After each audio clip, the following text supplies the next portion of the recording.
Définition, soit A et B deux nombres entiers relatifs. Donc A est un diviseur de B lorsqu'il existe k éléments de Z ensemble des entiers relatifs, tels que B égale k fois A. Tel que B égale k fois A.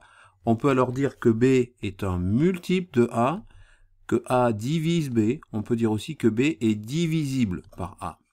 Donc, à titre d'exemple, on va donner les diviseurs de 36 et de 45. Donc, si je cherche donc, les diviseurs donc, de 36, eh bien, j'obtiens 1, hein, puisqu'on 36, évidemment, divisé par 1, ça donne 36.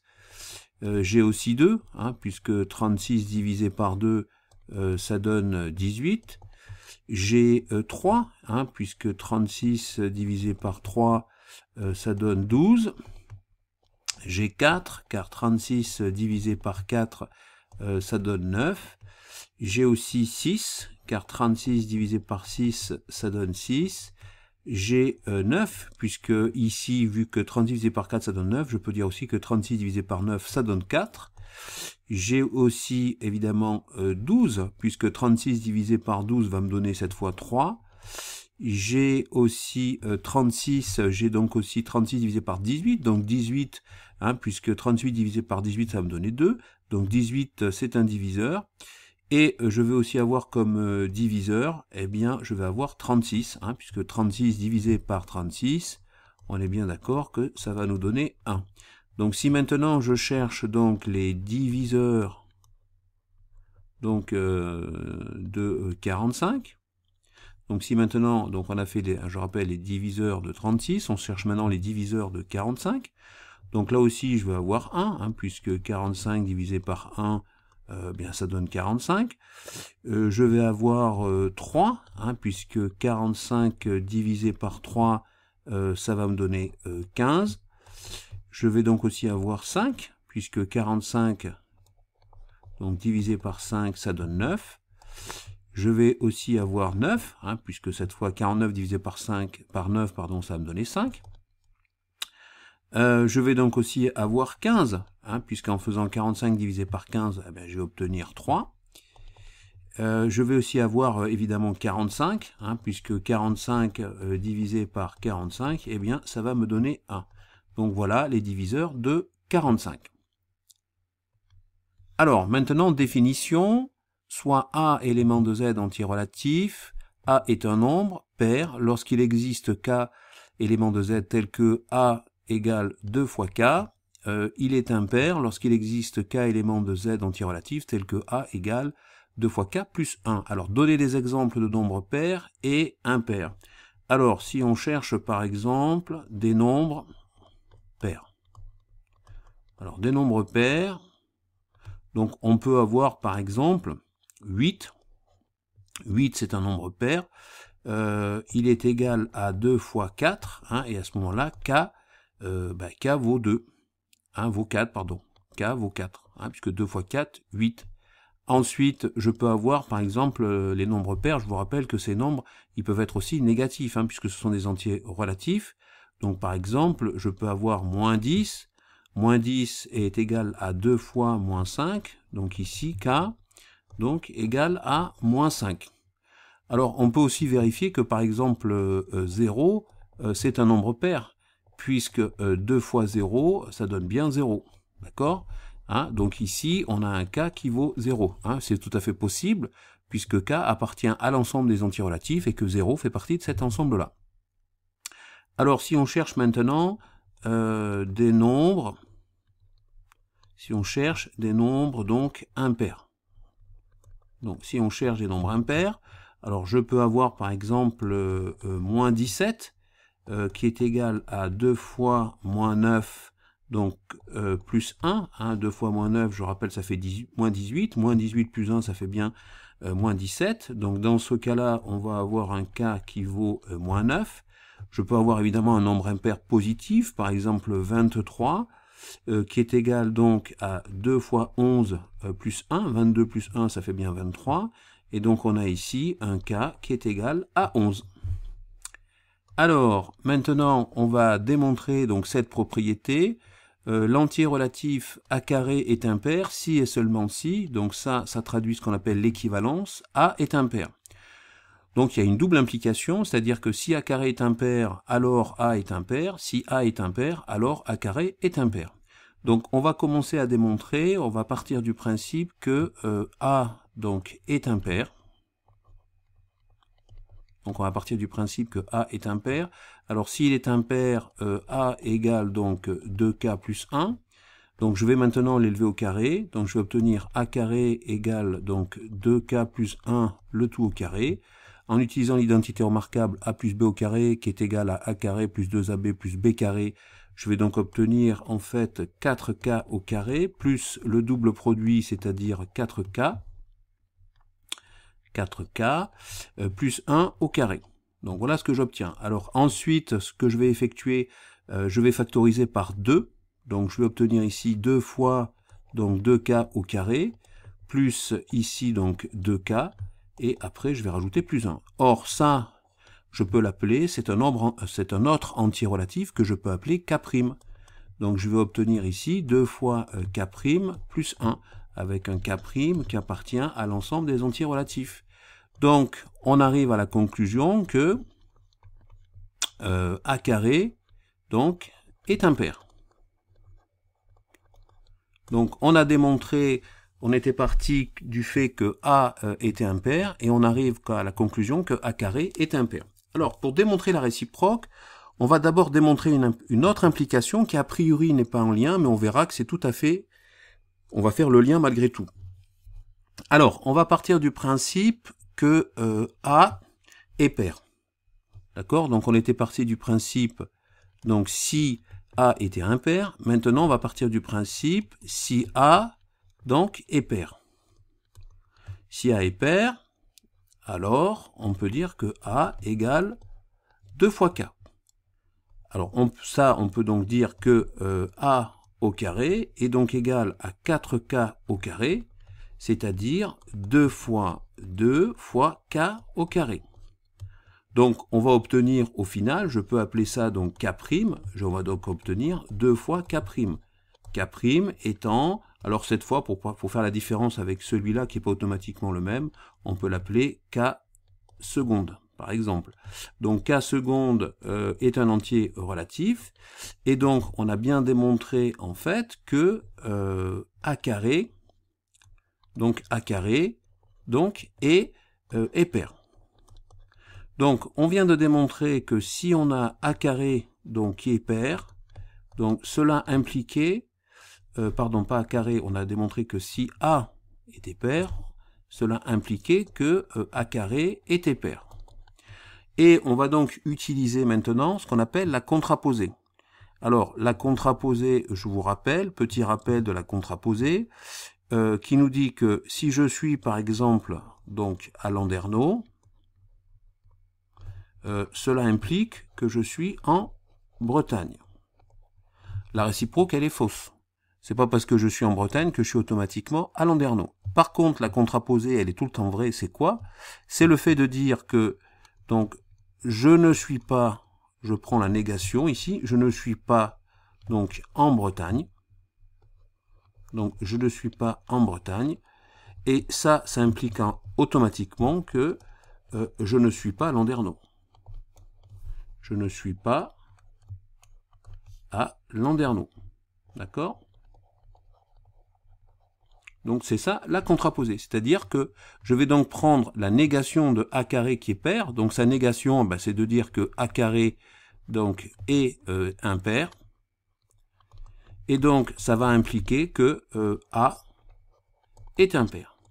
Donc vous voyez que par ce chemin de traverse, c'est-à-dire de partir du fait que le fait d'avoir démontré que A étant pair, ça impliquait que A carré était pair, j'utilise la contraposée de cette implication pour dire qu'au final, A carré est impair implique que A est impair, et ainsi, je démontre la réciproque, c'est-à-dire que dans un premier temps, j'avais démontré que si A était impair, alors A carré était impair, et là, je viens de démontrer que si A carré donc est impair, cela implique que A est impair. On a donc bien démontré la double implication, l'équivalence qu'il y avait dans cette propriété. propriété, soit A élément de Z, ensemble des entiers relatifs, l'antirelatif A carré est pair si et seulement si A est pair. Donc, si et seulement si, je rappelle qu'en mathématiques, cela traduit l'équivalent, c'est-à-dire la double implication. Cette double implication, c'est quoi? Eh bien, si A est pair, par exemple, alors on peut en déduire que A carré est pair. De même que si A carré est pair, alors on peut en déduire que A est pair. Il y a double implication. Donc on va effectuer la démonstration de cette propriété. Donc on va partir dans un premier temps sur le fait que A est pair. Donc si A est pair, donc par définition d'un nombre pair, on a A est donc égal à 2 fois K, avec K qui appartient à l'ensemble des entiers relatifs. Si j'élève au carré ce nombre, j'obtiens donc A carré égale donc 2K au carré, c'est-à-dire 4K au carré, c'est-à-dire 2 fois 2K au carré. Et ça, je vais l'appeler K'. Donc j'obtiens au final 2 fois K', avec un K' qui appartient aussi à l'ensemble des entiers relatifs. Donc, je viens de démontrer que si A est pair, alors A carré était pair aussi, puisqu'il correspondait à la définition du nombre pair. Donc, on peut dire que A carré est pair. On a démontré, je répète, que si A donc est pair, ça impliquait que A carré était pair.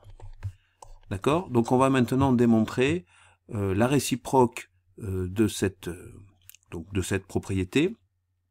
Alors, avant de démontrer tout de suite la réciproque, on va d'abord démontrer une autre implication. Alors l'implication qu'on va montrer, c'est, on va partir du fait que si A donc est impair. Donc si A est impair, A est donc égal à 2 fois K plus 1. D'accord? A est donc égal à 2 fois K plus 1. Si maintenant j'élève au carré ce nombre A, j'obtiens A carré est donc égal à 2K plus 1 au carré. D'accord? En appliquant l'identité remarquable A plus B au carré qui est égal à carré plus 2AB plus B carré, j'obtiens donc ici 4K au carré plus le double produit, c'est-à-dire 2K fois 2, donc 4K.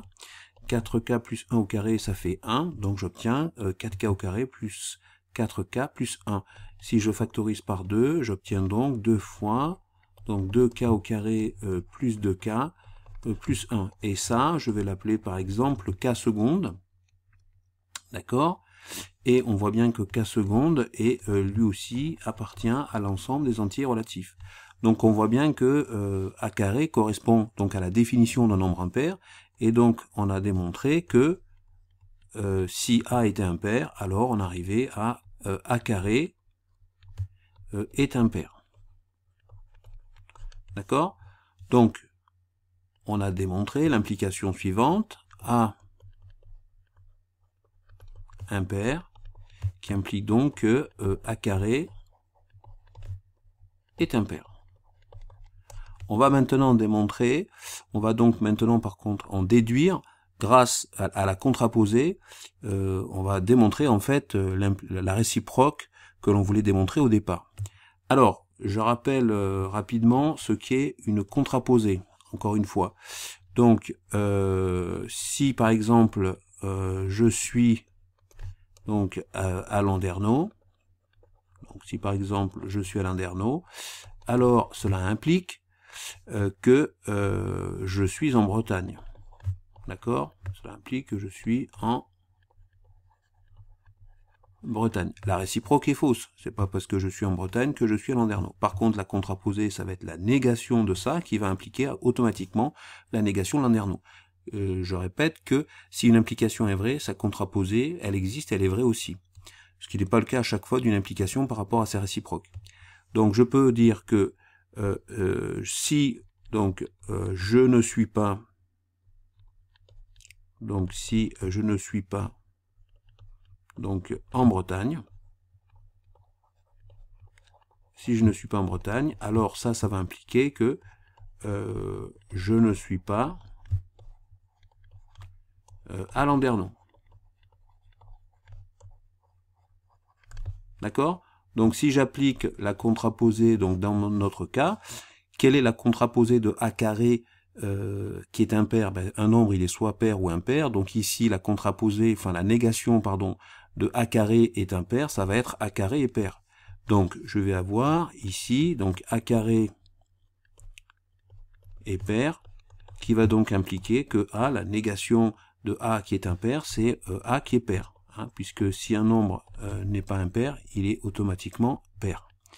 Donc voilà, donc je viens de démontrer cette implication. Donc précédemment, j'avais démontré que si a était pair, cela impliquait que a carré était pair. Et donc ici, je viens de démontrer la réciproque, a carré qui est pair, qui implique que a est pair. Donc on a démontré ainsi l'équivalence, de cette propriété.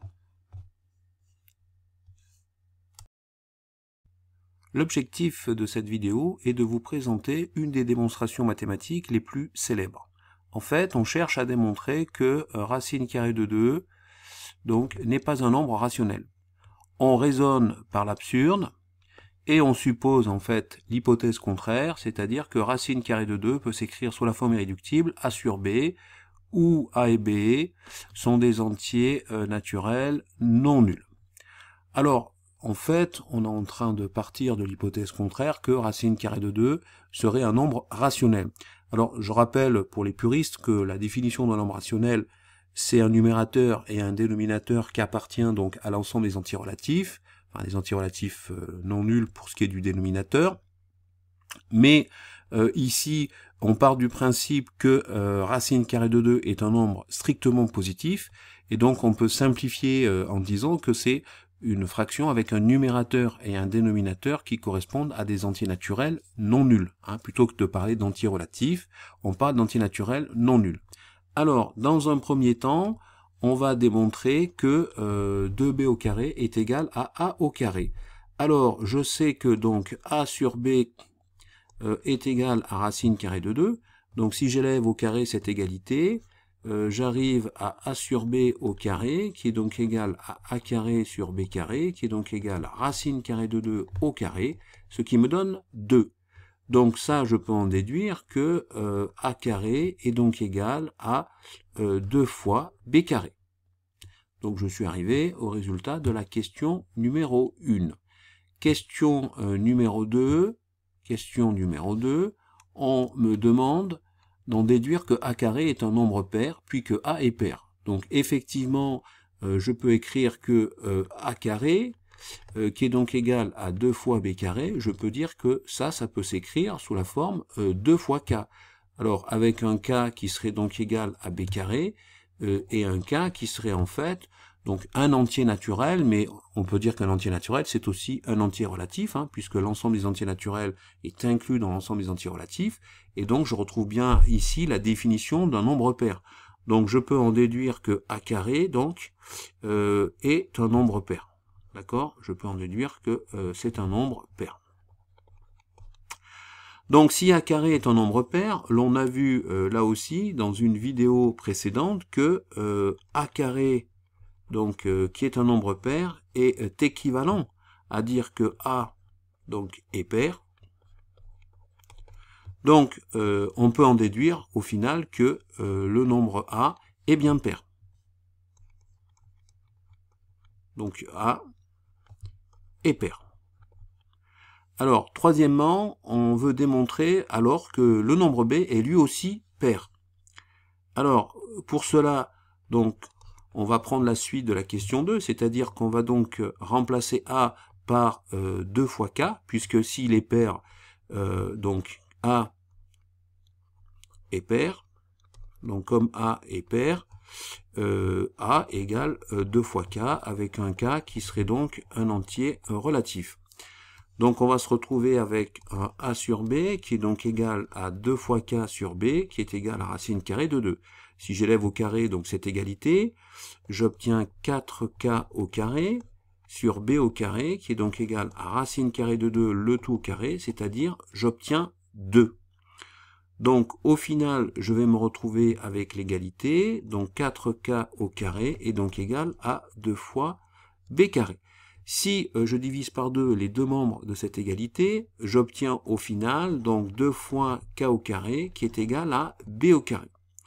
Et donc je peux remplacer mon k au carré, qui est un antirelatif au carré, ben, je peux le remplacer par k', et je vais me retrouver avec 2 fois k', donc k' qui serait donc égal à k au carré, et j'aurai bien un k' qui appartient bien à l'ensemble des antirelatifs.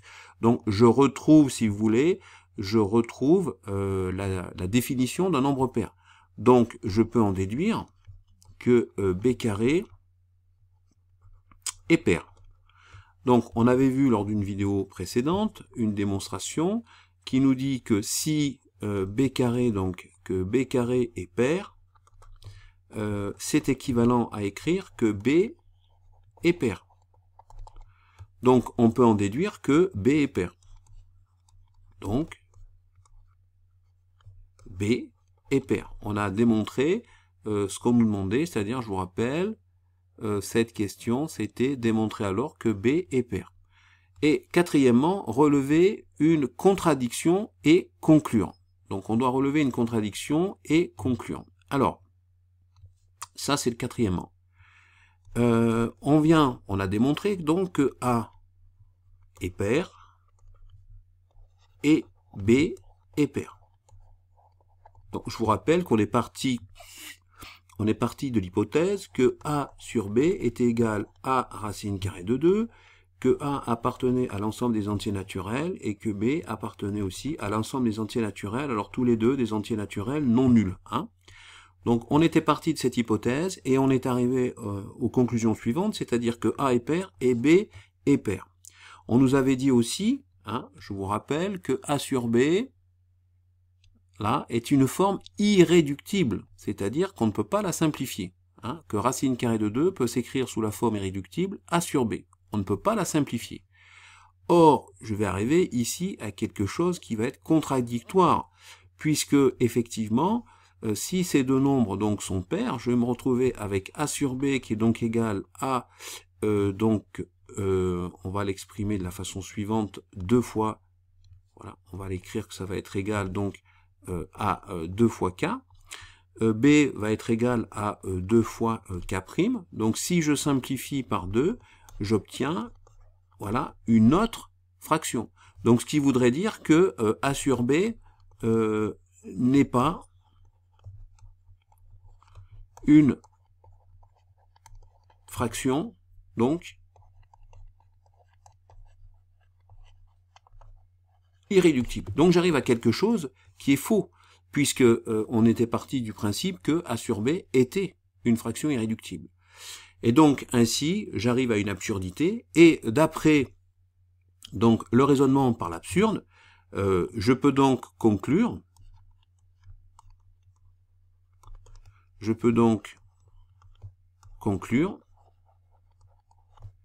que racine carrée de 2 est différent en fait, ne peut pas être égal à A sur B, donc racine carrée de 2 n'est pas, racine carrée de 2 n'est pas un nombre rationnel. Je vais le réécrire ici, voilà, racine carrée de 2 n'est pas un nombre rationnel. Donc j'ai fait ma démonstration par l'absurde. Hein. Donc je fais un petit bilan de tout ce qui a été fait jusqu'à présent. Donc on est parti de l'hypothèse que A sur B est égal à racine carrée de 2, que cette fraction elle était donc irréductible, d'accord. On était parti donc sur le principe que cette fraction était réductible, que A appartenait à l'ensemble des entiers naturels non nuls, de même que B, et on est arrivé avec un raisonnement mathématique juste à la conclusion que A était pair et que B était pair, et donc ça c'est en contradiction avec le fait que A sur B était une fraction irréductible, puisque on peut simplifier en divisant par 2 et on obtient donc une autre fraction. Donc on arrive à une contradiction, et je peux donc en conclure, d'après le raisonnement par l'absurde, je peux donc en conclure que racine carrée de 2 n'est pas un nombre rationnel. Théorème, soit A donc qui appartient à l'ensemble des antirelatifs, si B et B' sont deux multiples de A, alors B plus B' donc est un multiple de A. On va voir la démonstration de plus près. Soit A qui appartient à l'ensemble des antirelatifs et B et B' qui sont deux multiples de A. Alors il existe deux antirelatifs, K et K', tels que B égale K fois A et B' égale K' fois A. Donc ça c'est la définition même de ce qu'est un multiple. Donc si j'effectue la somme, j'obtiens donc B plus B' égale K fois A plus K' fois A. Donc si je factorise par A, je vais donc obtenir K plus K', le tout multiplié par A. Donc avec un K plus K', donc K appartient à l'ensemble des antirelatifs. Alors j'ai le droit d'appeler K plus K', je vais l'appeler donc K seconde. Et je vais donc avoir un K seconde qui appartient donc à l'ensemble des antirelatifs. Donc si j'ai l'expression B plus B' est donc égal à K seconde multiplié par A, je peux donc bien en déduire que B plus B' est un multiple de A. Donc on va voir maintenant un exemple concret, soit 4 qui appartient donc à l'ensemble des antirelatifs. Donc on sait que par exemple 8 et 16 sont deux multiples de 4, alors 8 plus 16 est un multiple de 4. D'accord ? 8 plus 16 est un multiple de 4, effectivement, parce que 8 plus 16 est égal à 24, et on sait bien que 24, c'est égal à 6 fois 4. Donc on a bien un multiple de 4. Alors maintenant, définition, un entier naturel non nul est dit premier lorsqu'il possède exactement deux diviseurs distincts, 1 et lui-même. Donc on nous demande premièrement de donner des exemples de nombres premiers. Alors par exemple, on a bien le nombre 5, 7, donc 5 n'admet comme diviseur que 5, c'est-à-dire lui-même et 1. Pareil pour 7. Donc on a 5, 7, donc 11, 67, 71 par exemple, 89 est un nombre premier, 97, et il y en a en fait une infinité. Donc ensuite, deuxièmement, le nombre 1 est-il premier? Donc on va répondre le nombre 1, donc le nombre 1 donc n'est pas premier. N'est pas premier car il n'a qu'un diviseur. Car il n'a qu'un diviseur lui-même. D'accord? C'est le seul diviseur qu'a le nombre 1. Or, un nombre premier, lorsqu'il possède exactement deux diviseurs distincts, 1 et lui-même, ce qui n'est pas le cas de 1.